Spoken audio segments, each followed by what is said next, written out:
자, 이번 시간에는 지난 시간에 이어서 문장의 구성 요소와 형식에 대해서 이야기를 해보도록 하겠어요. 자, 문장의 구성 요소. 지난 시간에 품사에 대해서 익혔죠. 그죠? 오늘은 지난 시간에 그 문장이라는 것이 무엇이냐. 문장은 대문자부터 마침표로 이어진 하나의 완결된 언어의 단위다라고 이야기했죠. 그 문장의 구성 요소. 그렇다면 그 문장, 하나의 완결된 언어의 단위를 이루는 것은 무엇이냐. 거기에 대해서 먼저 간단하게 설명을 하고 그로 인해서 만들어진 경우의 수 5가지 형식에 대해서, 오형식에 대해서 이야기하도록 하겠어요. 자, 먼저 문장의 구성 요소는 주어, 동사, 목적어, 보어 이 4가지가 있어요. 주어가 될 수 있는 품사, 명사야. 동사가 될 수 있는 품사, 동사밖에 없겠죠. 여기서 약간 좀 헷갈리실 수 있는데 아까 품사에서 이야기했던 동사라는 것은 명사와 형용사를 자기의 의미에 맞춰서 배열하는 능력을 가진 그러한 역할을 가진 품사인 것이고요. 여기에서 이야기하는 문장의 구성 요소로서의 동사는 대문자부터 맞춤표로 이루어진 의미의 단위를 구성하는 언어의 단위를 구성하는 동사인 거예요. 이 개념이 어떻게 다른지는 나중에 다시 한번 설명을 하도록 하고요. 그 다음 목적어는요. 명사만 목적어가 될 수 있죠. 이 보어, 사실은 이 보어가 굉장히 골 때리는 부분이에요. 보어는 형용사도 되고 명사도 돼요. 자, 사실은 모든 공부에 있어서 사람들이 머릿속에서 뭔가를 사고해서 그것을 처리하는 과정에 있어서는 제일 중요한 게 경우의 수거든요. 주어, 동사, 목적어 가지고 품사를 논하는 경우가 많지는 않아요. 왜? 얘네들은 경우의 수가 하나밖에 없거든요. 근데 보어는 품사가 2개래요. 특이하죠? 그리고 또 하나 보어의 특징이 뭐냐면 자, 여기 굉장히 중요한 부분이에요. 잘 들으세요. 자, 영어랑 한국어를 1대1로 대응시킬 수 있는 부분이 많은 것은 맞아요. 글쎄요, 그게 왜 그런지 자체는 글쎄요, 언어의 특징이겠죠? 전 세계적인. 영어랑 한국어를 1대1 대응시킬 수 있는 부분이 많은 것은 맞지만, 그게 안 되는 부분도 당연히 있겠죠. 그쵸? 그 부분이 뭐냐? 그 중에 하나. 영어랑 한국어가 1대1 대응이 안 되는 부분 중에 하나. 즉, 영어의 말을 그대로 한국어로 번역을 하고 그대로 옮겨왔을 때 말이 안 된다고 생각되는 부분들. 그 중에 하나가 뭐냐면 바로 형용사인 보어예요. 명사인 보어는 한국어에 있어요. 그래서 명사인 보어는 한국말로 1대1 대응이 돼요. 해석하는데도 무리가 없고 그리고 문법성을 판단하는데도 크게 어렵지 않아요. 근데 이 형용사 보어는 한국어에 없어요. 한국말은 형용사인 보어를 쓰지 않아요. 한국말은 무조건 그냥 명사를 전치 수식해주는 정도로만 형용사를 써요. 하지만 영어는 달라요. 영어는 서술해주는 입장에서의 형용사인 보어를 쓰거든요. 그러면 영어에서 형용사로 쓰인 보어를 한국말에 없는 형용사 보어를 어떻게 번역을 해서 쓸 것이냐. 한국말에서는요. 이 형용사인 보어를 크게 2가지로 해석을 해요. 동사처럼 해석할 때도 있고요. 부사처럼 해석할 때도 있어요. 그래서 품사에 관련된 단순한 단어에 관련된 단어의 품사에 관련된 문제가 나올 때 또는 투부정사의 품사에 관련된 문제가 나올 때 품사를 결정하는 것이 곧 문법성을 판단하는 그런 문제가 나올 때는 보어 자리에 있는 품사를 물어보는 경우가 상당히 많은 거죠. 왜? 보통 대부분의 아이들은 해석해서 품사를 결정하려고 하거든요. 해석이 안 돼서 품사를 결정해야 되는 거예요. 해석을 해서 품사를 결정하는 게 아니고요. 굉장히 중요한 얘기인데 나중에 무슨 얘기인지 알게 될 거예요. 어쨌든 자 동사처럼 해석할 때는 어떻게 되냐면 보어하다라고 해석이 돼요. 보어하다. 어떤 경우의 수가 있는지는 이따가 형식에서 이야기할 거예요. 부사처럼 해석할 때는요. 보어처럼 또는 보어하게 기타 등등 해석이 돼요. 가장 대표적인 게 2가지라고 보시면 되겠고 보어하게로 많이 쓰이기도 하고 보어처럼 쓰이기도 해요. 그렇다면은 선생님 이상한데요. 동사 아무리 한국어랑 영어랑 다르다지만 그럼 네이티브들은 형용사인 보어를 어떻게 생각하길래 보어 자리에 명사랑 형용사를 같이 넣습니까? 네이티브들의 입장에 물론 그 사람들 머릿속에 제가 들어간 건 아니지만 네이티브들의 입장에서 봤을 땐 명사나 형용사나 보어의 위치를 똑같이 점유할 수 있다는 근거가 뭐냐면 이 친구들은 어떻게 해석하냐면 명사일 땐 보어이다라고 해석을 하고요. 형용사일 땐 보어인 상태이다라고 해석해요. 특이하죠? 무슨 말이래? 보어인 상태이다. 한마디로 얘 이다가 겹치는 거예요. 우리나라 말도 사실 이렇게 쓰긴 하죠. 뭐뭐인 상태이다라고. 그쵸? 근데 많이 쓰이는 표현은 아니잖아요, 사실은. 그러면 앞으로 우리가 영어 형용사인 보어를 볼 때마다 주어는 보어인 상태이다라고 해석해야 될까요? 그렇진 않아요. 우리는 주어는 보어하다, 얘는 주어는 보어하게 동사하다 이렇게 해석하시면 돼요. 되는데 네이티브들 입장에서는 얘네는 이게 두 개 같은 거예요. 크게 차이가 없어요. 왜? 야, 얘는 보어이다, 보어인 상태이다 라고 본인들은 해석하거든요. 자, 이 부분에 대해서는 형식에서 조금 더 자세하게 다루기로 하겠어요. 그래서 이 네 가지의 요소가 문장을 구성하는 거예요. 이 네 가지 이외의 요소들은 있으면 좋고 없어도 그만인 애들인 거죠. 그러니까 불필요한 애들이 문장의 완결성을 판단하지는 않겠죠. 그쵸? 핵심적인 의미를 내가 모르는데 이 문장에 불필요한 애들, 화장, 뭐 립스틱 바르는 거, 뭐 이 정도 가지고 그 문장의 핵심 의미를 판단하지는 않잖아요. 그러니까 이것이 바로 기본적인 문장의 구성 요소. 요것만 우리가 제대로 알더라도 핵심적으로 이 문장이 전달하려는 의미는 파악할 수 있다는 얘기죠. 이해되시죠? 그 다음 문장의 오형식. 중요한 부분이네요. 문장의 오형식은 아까도 품사에서도 우리가 이야기를 했지만 동사가 가지고 있는 고유한 의미가 있는데 그 의미를 완전하게 하기 위해서 동사가 굉장히 이기적으로 명사와 형용사를 배열하는 경우의 수죠. 자, 1형식 먼저 볼게요. 1형식은 1답게 간단하죠. 주어랑 동사만으로 이루어져 있어요. 얘는 어떻게 해석하느냐. 주어가 동사 하다 이렇게 해석하시면 돼요. I fly, 나는 난다 이런 거죠. 이해되시죠? 여기서 한 가지 특징이 뭐냐면 예외가 있어요. 예외는 뭐냐면 비동사가 1형식으로 쓰인 경우에는 주어가 있다라고 해석하시면 돼요. 있다 없다 뭐 이렇게 되겠죠. 왜 그러냐면 이 비동사라는 게 사실은 굉장히 특이한 애예요. 얘는 아무 의미가 없어요. 영어에서도 마찬가지. 비동사는 의미가 없어요. 없어도 돼요, 실제로. 그러니까 주어랑 보어 사이에 아니면 주어 다음에 뭐 비동사 다음에 부사가 오는 경우도 있거든요. 이 형식이니까 뒤에는 부사가 오겠죠? 주어랑 부사 사이에 연결만 해준다고 보시면 돼요. 비동사는 기본적으로. 비동사만의 특징적인 의미를 가지고 있지 않아요. 그래서 1형식으로 쓰였을 때는 주어가 있는지 없는지만 확인을 해주는 거예요. 이해되시죠? 그 다음 2형식 있고요. 3형식, 4형식, 5형식까지 있는데요. 2형식보다 3형식을 먼저 해볼게요. 자, 3형식은 주어, 동사, 목적으로 이루어져 있어요. 자, 잘 보세요. 여기서부터. 얘도 마찬가지죠. 주어가 될 수 있는 품사는 명사예요. 동사가 될 수 있는 품사도 동사밖에 없어요. 경우의 수를 따져봤을 때 1 곱하기 1인 거예요. 그러니까 얘는 해석이 하나밖에 없는 거죠. 예외가 있긴 하지만. 목적어가 있는 3형식을 보시면 주어가 될 수 있는 품사는 명사고요. 동사가 될 수 있는 품사는 동사. 목적어가 될 수 있는 품사는 명사예요. 그러니까 얘도 경우의 수가 1 곱하기 1 곱하기 1이 하나밖에 없는 거예요. 얘는 해석이 하나밖에 없죠. 어떻게? 주어가 목적어를 동사하다. 이거 하나밖에 없는 거죠. 그래서 아무리 길고 아까 보셨지만 절이 있는 문장, 아무리 길고 복잡한 문장이라도 주어가 목적어를 동사하다라는 기본 개념으로 해석을 하시면 다 되는 거죠. 이해되시죠?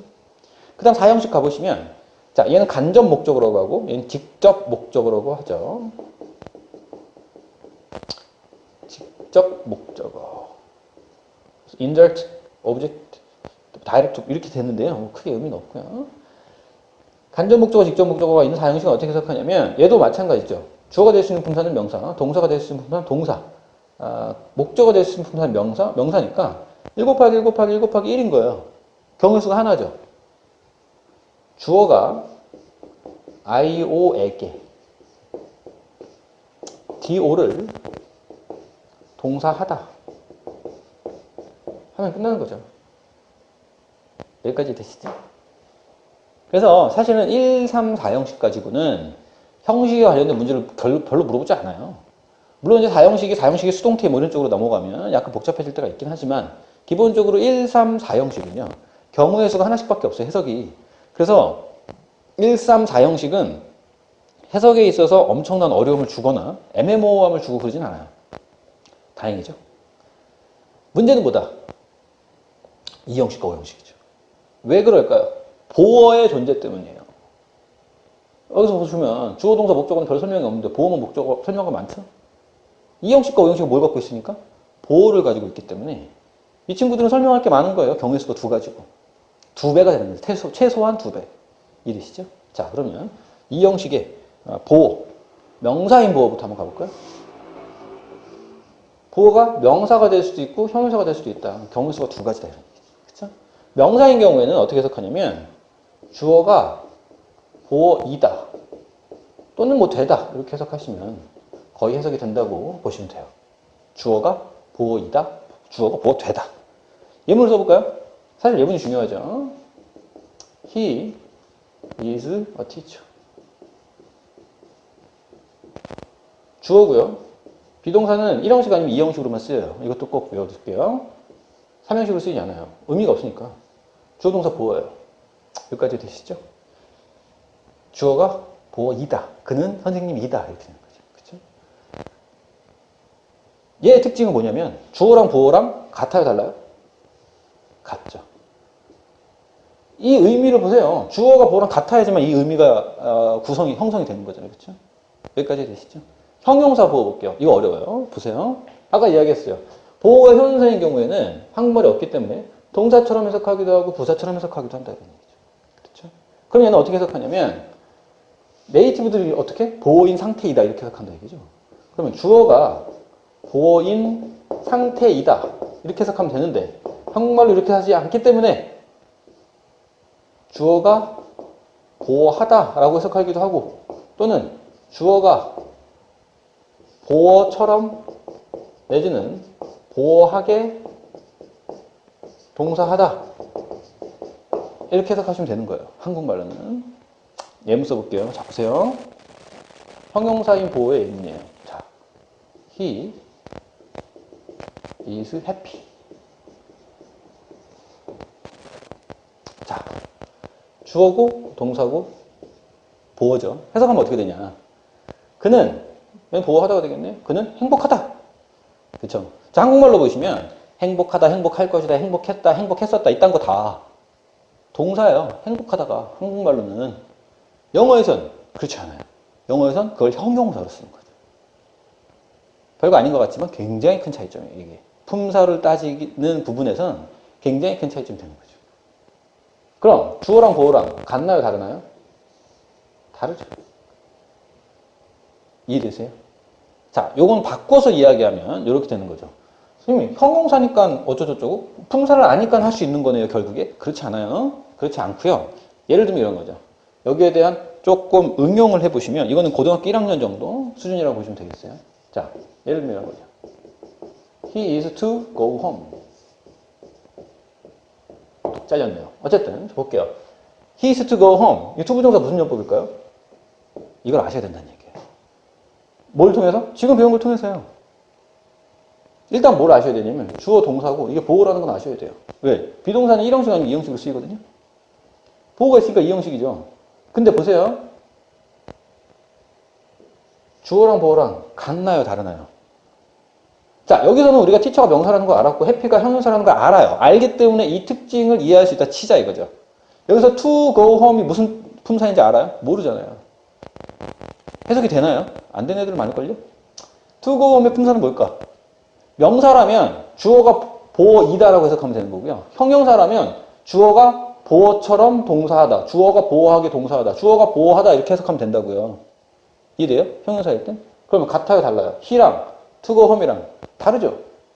그래서 따라서 얘는 형용사가 되는 거예요. 무슨 말인지 되세요? 이게 신텍스를 활용한 문법성 판단이라는 거예요. 단순하게 해석을 해갖고 맞출 수가 없잖아요.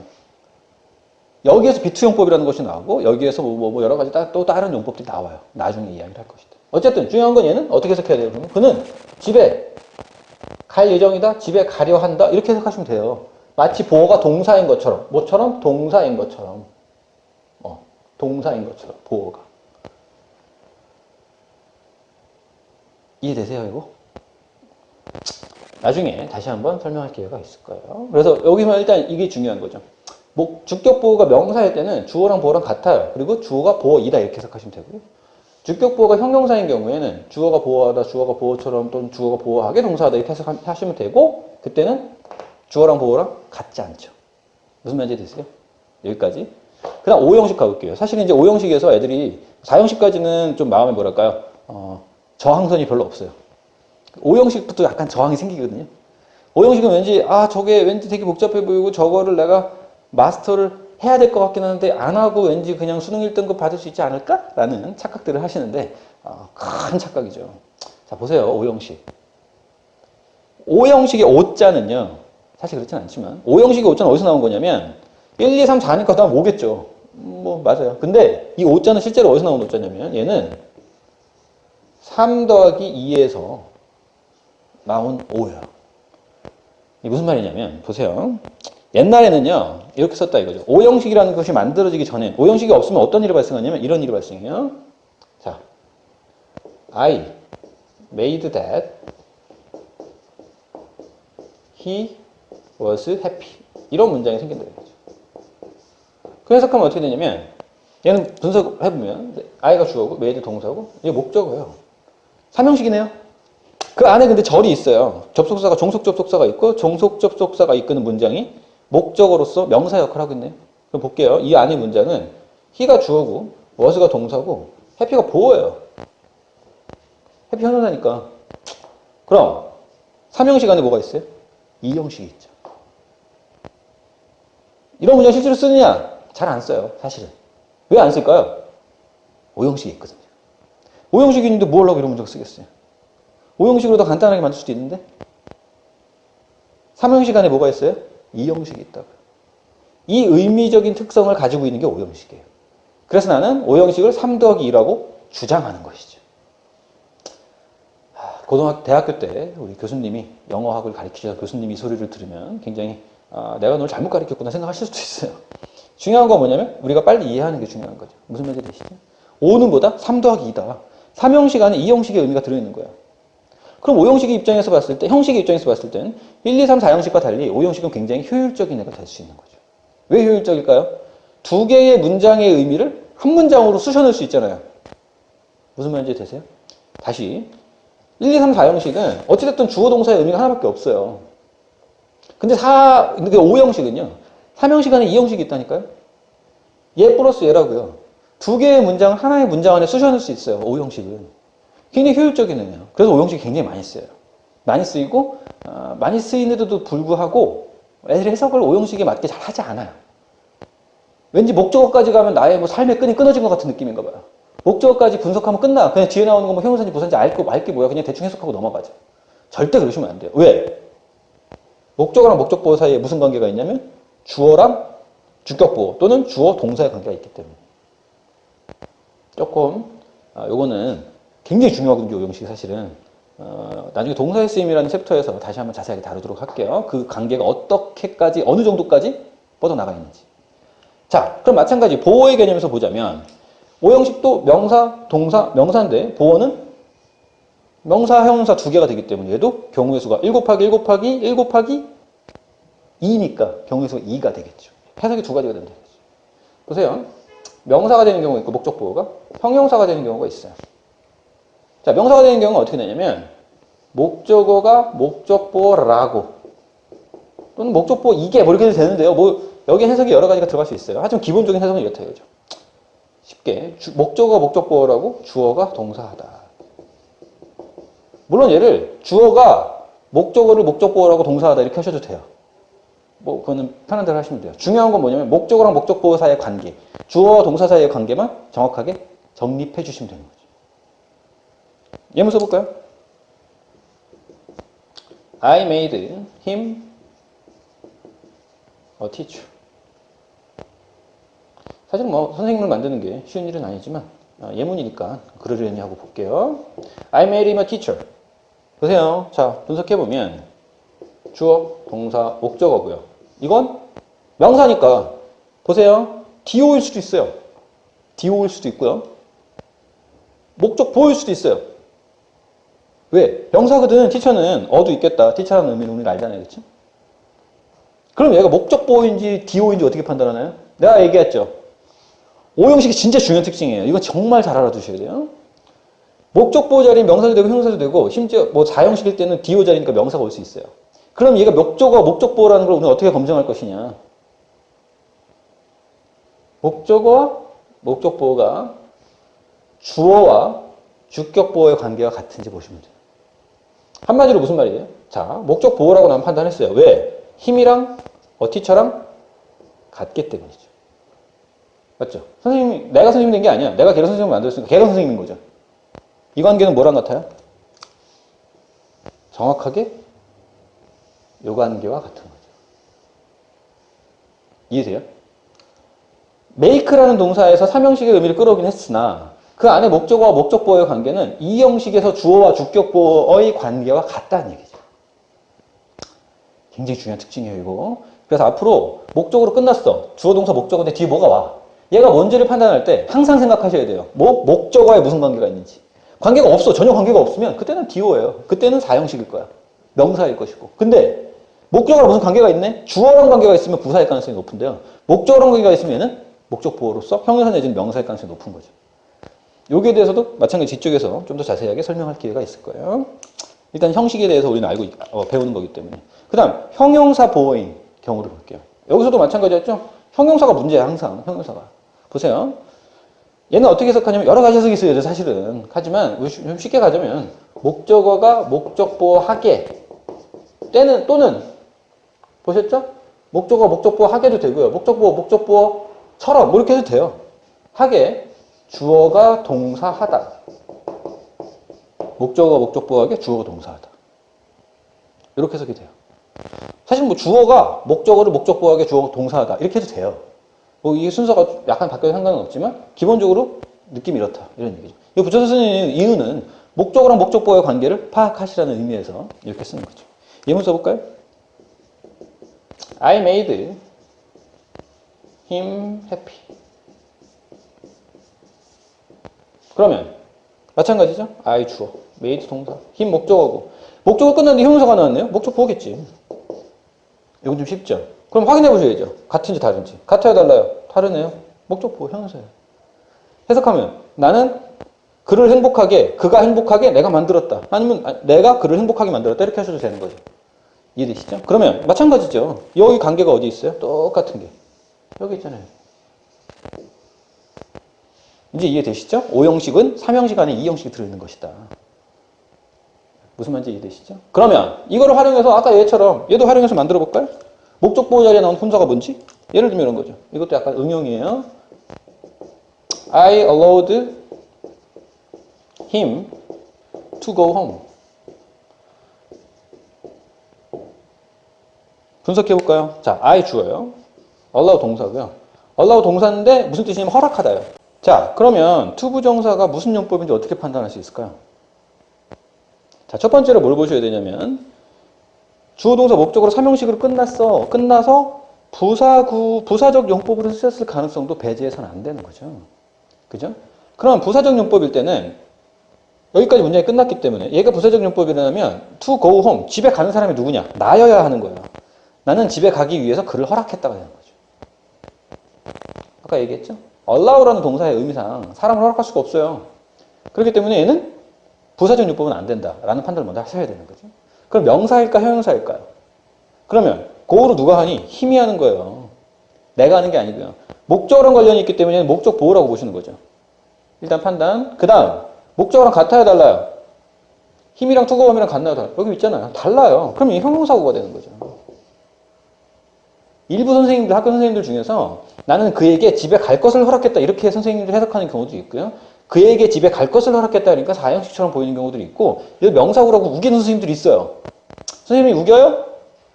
어쩔 수 없죠. 내 시대는 학교 선생님들 따라갈 수밖에 없지만, 기본적으로 얘는 5형식이고, 얘랑 같지 않기 때문에 얘는 형용사구라고 보시는 거예요. 이해되시나요? 여기에 대한 증명도 할 수 있어요.